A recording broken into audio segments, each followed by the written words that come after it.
সূরা ইখলাস।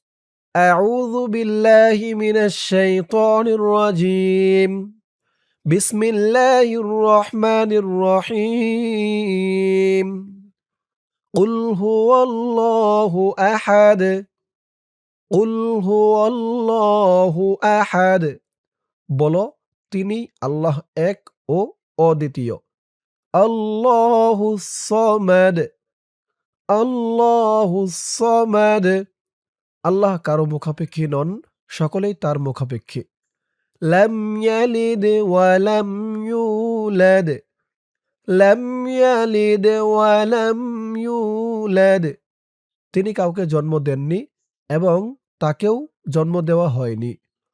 ওয়া লাম ইয়াকুল লাহু কুফুয়ান আহাদ। ওয়া লাম ইয়াকুল লাহু কুফুয়ান আহাদ। আর তার কোনো সমকক্ষও নেই। ভিডিওটা শেয়ার করে দিবেন, অন্যরাও শিখতে পারবে।